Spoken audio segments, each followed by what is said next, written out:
So that you don't begin to run about later on. That's why I'm warning you now. So anyway, I was not traveling, but I discovered now that was a major blessing from God. The fact that I was not traveling for 2 years, I began to pray and wait upon God the whole year. The first year, I was just praying and wanted to find out the mind of God. Then I discovered very fast that God didn't want me to travel as much as I used to travel before. That was good news because I was killing myself traveling everywhere. Too many invitations. I had 3 invitations 3 years ahead.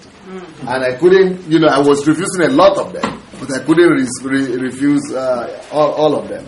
But since I was now restrained from traveling, it was easy to tell people, I can't travel. And everybody began to understand. So it was a big lesson for me that without you, life goes on.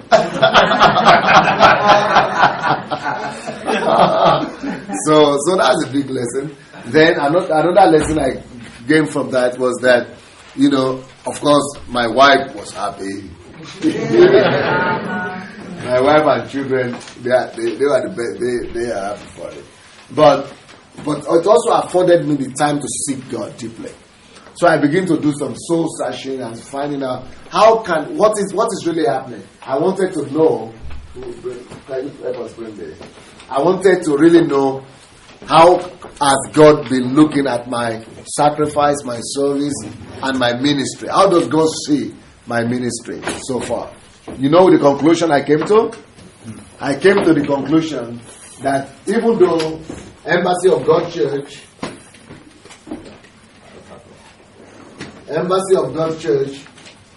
is the biggest church in Europe, and actually it's rated as one of the top 10 churches in the world.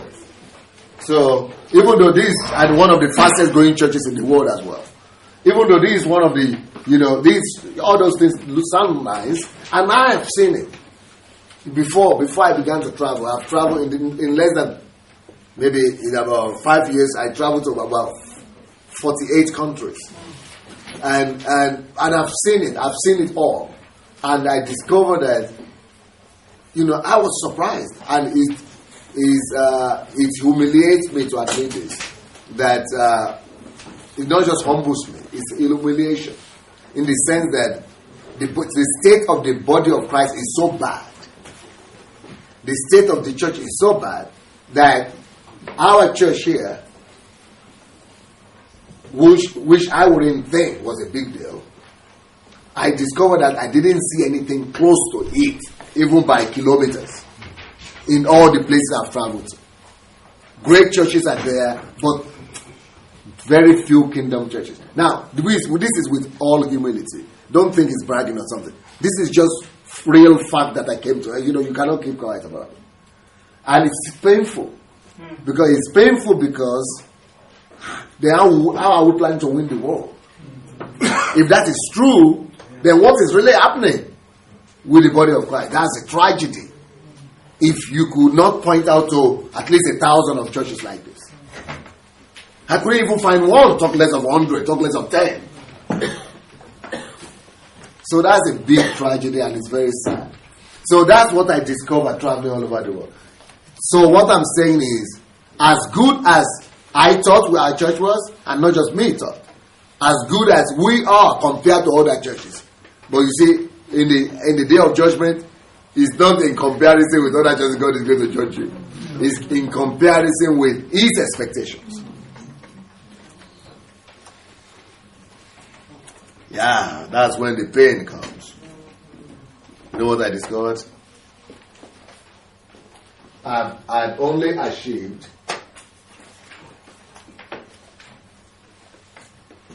I've only achieved 1 to 2% of what everything you've seen so far. Not now though, at least before last year. Everything we had achieved for the past 15 years is just less than 2% of God's expectation. Wow. 2 out of 100. Yes, 2 out of 100. 2 out of 100. Out of 100. 1 to 2%. 2 is generous. Maybe 1%. And God opened my eyes to see. You see, one of the greatest favors God could do for you is to open your eyes to see your real estate.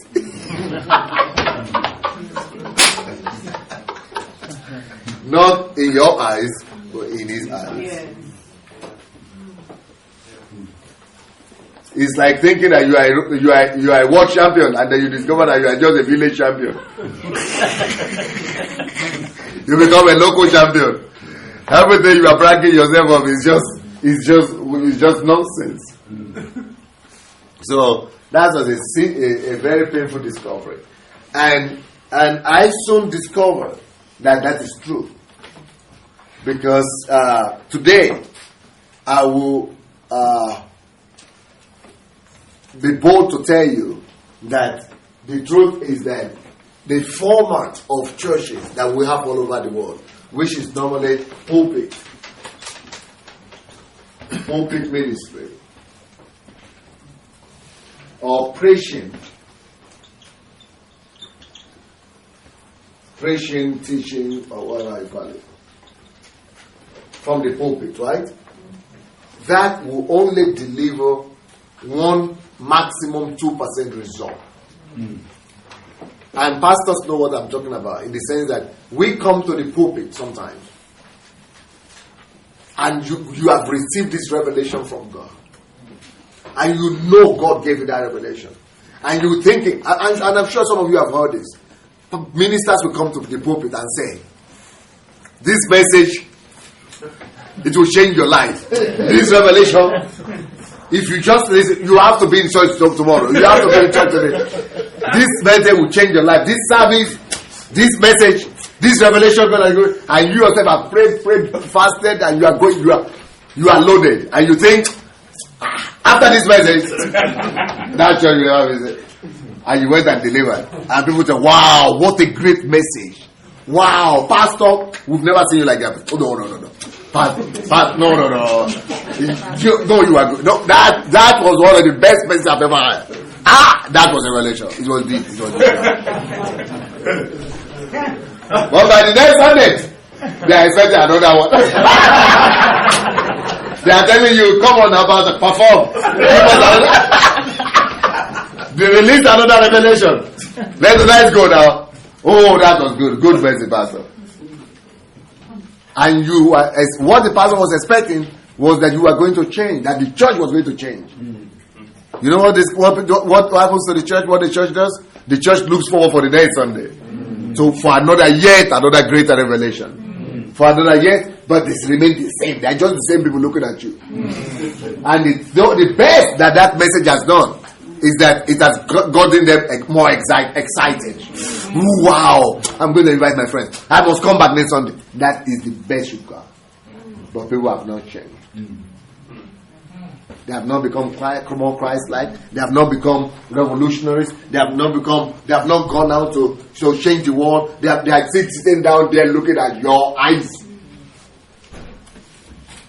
That is why that kind of ministry that we have been practicing in the body of Christ, if you are so good as a preacher, and you know, I am not the worst of the preachers. I tell you, I know how to communicate, and God helps me with that. If I could get maximum 2%, and we still had the biggest church in Europe, in the country, the next church to our church, even after our own crisis, is still about 5 times smaller than ours.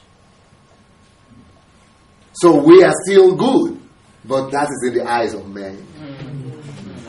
And I could feel it when God told me that I could feel it, that the resources, the material, the grace and the revelation and the trust that He has given me, to measure it, what I'm saying is true. God is right. It's just 1 or 2%, and the sacrifice that I've laid, and can you imagine that for 15 straight years, I will go away every month, lock myself for 1 week, no wife, no children, no office, no church, praying for 10, 15 hours a day for a week, every single month like that. Despite all that, people, church grows, all that, but that is not what, you want to change the world. So the result I'm having is just 1 or 2% of all the resources God has given me, and even the efforts I've put inside. And I think that most pastors will tell you, compared to the efforts they are put inside, that the result is not more than 1 or 2%. So I discovered something must change. The model we've used so far, at least for me, it doesn't work. So this my crisis is that giving, I began to pray, seek the face of God, and that's how many things were birthed. And this, one of the things that was given birth to is this training we are in right now. You know, I'm not just doing this for you guys. I'm doing this 2-3 times every month for my people. This program you're having right now. But this is just one of it. I will show you other stuff that God opened my eyes to see. So my crisis here in Ukraine, I believe God allowed it for me to hear Him and for me to see the reality of my awful state and pitiful condition before this crisis. So this crisis has really helped me. Instead of me thinking I was doing well and being deceived by the accolades, I'm now seeing how God saw me. And now I could say, my God, help me to fix it. How can I fix it? So if I say 2% was my best, 2% for 15 years I got 2% result. So it brings 98% lost. So where am I losing this 98% output? Where am I losing it? Where have I lost it? Where do we lose it anyway? Where is it God? Yeah, go ahead. If you want to go out, please go ahead. Oh, you finished reading the book? Yeah, I'm coming right now. Okay. So where do we lose it? What I discover through my meditations and prayers and seeking God is this. Number one. And one of the other things one of the reasons why this low result is this. And some of you will agree. And some of you will find this shocking. But I couldn't believe it. If somebody has told me this about my church, I would have said it's not true. But I actually went and conducted a poll in the church. And I discovered that it was true. It's shocking, but listen. I discovered that only 5% of the people who come to church come for God. No, that is, you people took it slightly, but for me, that was a big, I thought, no, not in my church. That was a major shock. So you did a survey? I did a survey, yes. I did a survey asking people, conducted a poll, survey, asking people, why do you come to church? What do you really want to receive in church? What do you want to get in church? Why do you keep on coming back to church?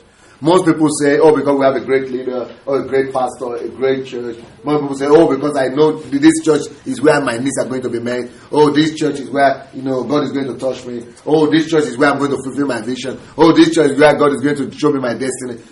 It's all egocentric, all those things I'm saying. A great pastor, it's just like I'm an actor. If you are coming to church because you are here again, I'm in trouble. Oh, he's a man of revelation. Oh, anointed man of God. I say, my God, tragedy, don't eat.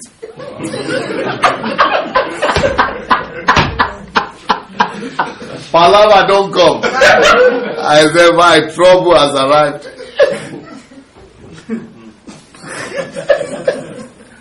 Those were days of sorrow for me. I'm breaking. So I discovered that only about 5% was able to say, I come to church just to know Him and to discover Him. So what about if there were no miracles in this church, no great preaching, no great pastor, you people would not be here, man. Mm-hmm. That was the brutal truth that I ran into.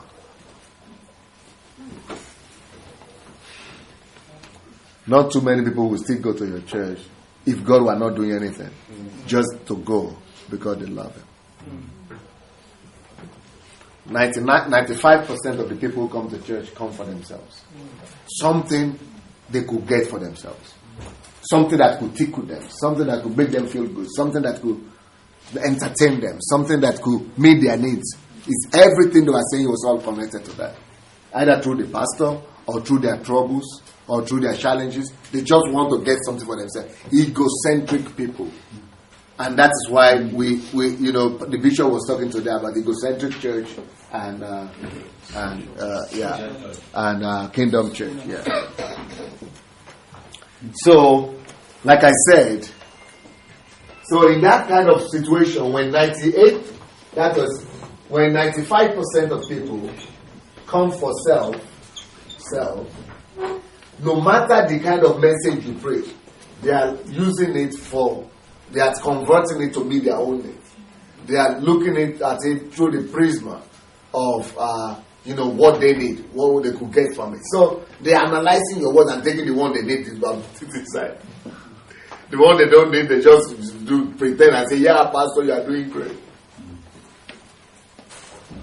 So I began to think, pray, and what are the things that I discovered? Because the reason why I was shocked personally was that I am not like that. I got saved watching TV. But it was a painful discovery for me to discover that the truth is that most people are not like Pastor Sunday. But in my ignorance, I had thought any born-again Christian who is genuinely saved will just be like Pastor Sunday. Hungry, passionate, ready to go all the distance, pay the price. There are people like that, but not too many. In my situation, nobody needs to encourage me to do anything. Nobody needs to tell me to do anything. Nobody needs to tell me to study the Bible, wake up in the morning, or seek God, or fast, or pray. Everything I've ever done, I discovered them myself and I did them. I never had a teacher or a mentor or a ruler or, saved 6 months by watching TV. Attended churches for a few times, left the country, came to Russia, everything has been by my initiative. And I've been living alone as a person since 15 years old. Without father, no mother, nobody, just myself. So that has been my kind of attitude. But I didn't know that these things have contributed to who I am. I just thought I got saved and it was salvation that did it. And that everybody that gets saved, they are radical like that. But I think maybe it's also connected with, are Africans not like that? Maybe it's because it's Europe. Are Africans not everybody radical when they get saved? They are not like that. No, nowadays anymore. Because I was thinking maybe it's Europeans that are different or what, or African. So I just don't. Anyway, to cut a long story short, I just go and not everybody is like me for some reason. Maybe I'm sure there are people like that. But so what I discover is that for this percentage to get higher. So I said we lost 98%. 50% of this percentage, of this 98% that is lost, depends on the individual Christian. I don't know if you get it. 2% they get from the pulpit, but to retain out of what you've given, they lose. Members lose 98%. Only 1 to 2% they retain. So what does it depend on? Where did we lose this 98%? How can we regain it? It depends. 50% of this 98% depends on the efforts of the individual. So remaining how many percent? How many percent are we left with? 48. Alright? Now, out of that 48, 40% of the results and effectiveness of the members, 40% out of this depends on factors of pain.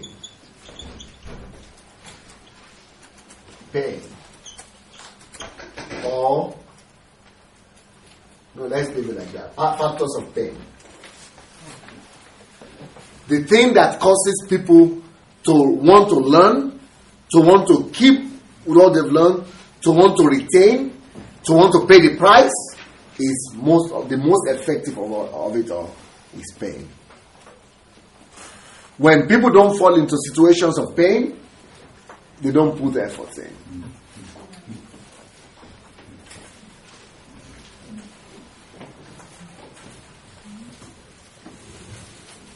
They don't. If they don't need to, only about few people, maybe the ones that are self-motivated, that in this, only those who are able to, because they are used to doing it. And normally, those people that are self-motivated are only 3%. Out of these 50 something, only 3% are self-motivated and go for it in life. Others are just crowd, and they just want to do the least, the minimum, and just to get by. Just to get by. And it's so unfortunate. So we must help them. So now we have how much left? 8% left. And the 8% that is left it comes from outside help. Outside help. So it could be maybe the church has put some things in place, like home groups, systems, homeworks, accountability, things like that.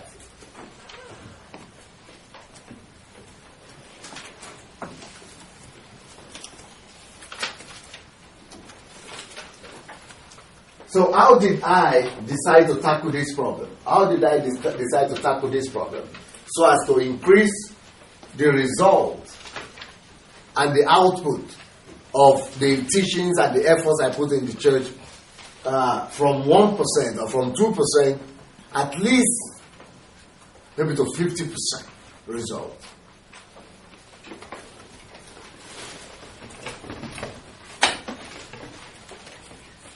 You guys are so tired, eh? Or something is happening to you. It's like you are either you are sleeping or tired. Huh? Pleading for mercy. Yeah? We are believing God for mercy. For 2%. Oh, you are good. You seem to be good. His eyes are open. Most eyes are no more open. Is it there? You are studying for some time. Okay, so how did I decide to resolve this problem in our church? I decided to use, bearing in mind what we decided to do is this. I decided that you are feeling bad, right? Are you sick? You have a health issue?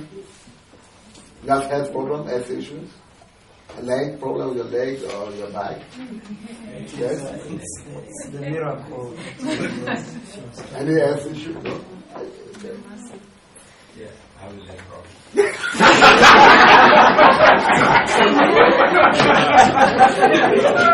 But actually that problem was thrown to her, not to you. And you already did not stop. Even not something. Huh?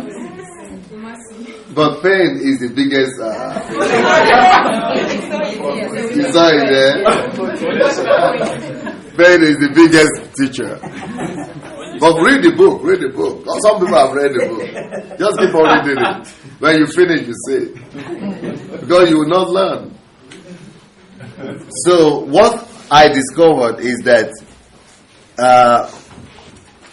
I must apply there are something we call factors of success. Factors of success. Or 3 factors of success. One is knowledge. These things are universal. 2 is character. 3 is environment. Surrounding.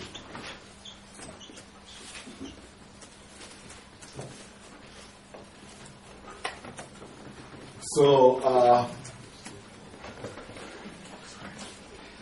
to put it in perspective, what this is talking about is that this is not my statistic. This is universal. This is scientific conclusion. So, hello, don't talk now. You get yellow card for that, a red card for that. So, scientific conclusion says 10%, only 10% of knowledge is responsible for success. Only 10% of knowledge. So, no matter how much knowledge we have, that's just 10%. If you have knowledge and you don't have character, most likely that knowledge will not take you far. Character, therefore, is 40%. It plays 40% role in success. But what really shocked me was not that, because most people know about character, especially Christians. But what shocked me the most was the fact that, you won't believe it, environment and surrounding is stronger than character, even. So environment, factors of success, environment plays 50% in factors of success. Wow. Is that not amazing? Yes. So the reason is because the Bible says, God knew this before the scientists discovered it. It says that bad company, or how does it say? Corrupt good manners. Is that bad company corrupt good manners? So it means manners is talking about character. So it means you could have good manners, you could be well trained, but if you hang out with the wrong guys, it will affect you, and you will not survive it. Only few people are able to survive it. So the same thing with where you live. If you live in some environment, okay, for example, if you live in Africa, you think in a certain way. Yeah. Even though you are smart, or you are not foolish, or you know a lot. But if you live in Europe, you think in a certain way. Or in America, or somewhere, you think differently. Even though you are Nigerian by birth, Nigerian blood in you. The environment is very powerful. Environment plays. So, for example, you could be very smart. You could be the smartest engineer that finished your university. But if you don't find yourself in an academic environment, or in an environment where they practice, engineering, you will discover that even though you are smart, like in Africa, many people finish engineering school and they are just roaming about the streets. But if you find yourself in an academic environment, in an engineering situation, you will be the best. Even if you didn't finish the best, even if you didn't know much, the environment itself creates you. Are you following me? So you might have character, good character, but and good knowledge. But if the environment doesn't encourage you, I mean, people who come from Africa know what I'm saying. When I was in Africa, I was below average. National, maybe not. I won a scholarship, right? So. Just to say, I was not the best. I don't think I was the best because I was just a regular guy from some village there. But there's guys who are better there, I think, I suppose. But still, I was nobody in Africa anyway. I didn't have the best I could have in Africa was slippers like that. I didn't have shoes. I was nobody in Africa. But when I got an environment that gave me the opportunity, I was able to. The environment is important. If I had remained in Nigeria, I would have even gone to university because I got admission to a top university in Nigeria. Guess what? I couldn't go. Environment. So I stayed 1 year at home, working for 100 naira, trying to sew bags. But despite all my work, environment. That environment could have killed me. Environment is important. So that's 50%. For example, you say you are called to become a businessman, right? If you are called to be a businessman and you are by yourself, you struggle, it could take you forever to become a millionaire. But even if you are not called to be a businessman, but you are just in the environment of where people are making millions, they just say, "Oh, bring that back. Okay, we'll give you 1% of the shares. We'll give you something." You are not even called or anything, because environment talks about opportunities. You are there where opportunities are being created. They just give you 1 share here, 10% here, 1% here. That's it. So environment talks about opportunities.